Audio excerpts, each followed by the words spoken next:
देशात जनगणनेचे बिगुल वाजले. 31 मार्च 2027 पर्यंत कर्मचारी बदल्यांवर बॅन. केंद्राचे राज्यांना मोठे आदेश. नवी दिल्ली. गेल्या अनेक वर्षांपासून प्रतीक्षा असलेल्या देशातील जनगणनेबाबत अखेर केंद्र सरकारने मोठे पाऊल उचलले आहे.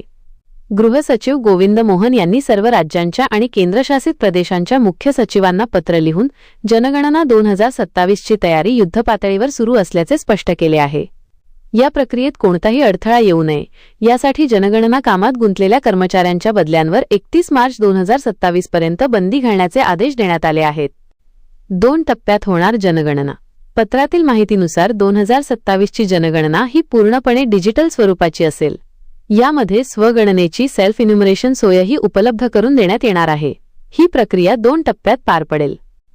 पहिला टप्पा एप्रिल-सप्टेंबर 2026 या काळात घरांची यादी करणे आणि गृहनिर्माण गणना house listing and housing census करण्याचे काम 30 दिवसांच्या कालावधीत पूर्ण केले जाईल. दुसरा टप्पा फेब्रुवारी 2027 या प्रत्यक्ष लोकसंख्या मोजणी पॉप्युलेशन इन्युमरेशन केली जाईल. विशेष नोंद: लडाख आणि जम्मू काश्मीर, हिमाचल प्रदेश, उत्तराखंडमधील बर्फाच्छादित भागात ही मोजणी सप्टेंबर 2026 मध्येच केली जाईल. कर्मचारी बदल्यांवर कडक निर्बंध.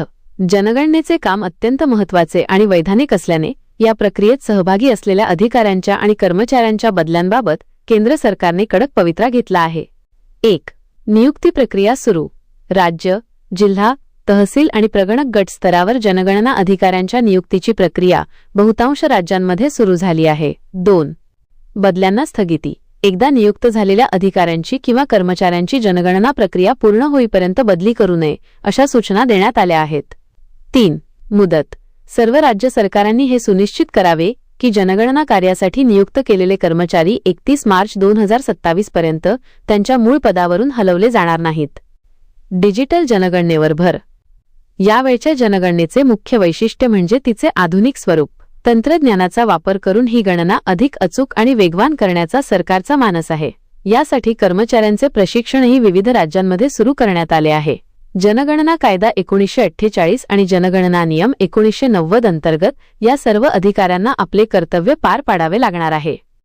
या निर्णयामुळे आता प्रशासकीय यंत्रणा पूर्णपणे जनगणनेच्या कामात व्यस्त होणार असून आगामी काही महिने या महाकाय प्रक्रियेसाठी अत्यंत महत्त्वाचे ठरणार आहेत. व्हिडिओमधील शासन निर्णय व परिपत्रक आपणास हवे असेल तर ते आपल्या शासन निर्णय व परिपत्रक या टेलिग्राम चॅनलवर उपलब्ध करून देण्यात आलेले आहे. त्या ठिकाणावरून आपण ते डाउनलोड करून घ्यावे.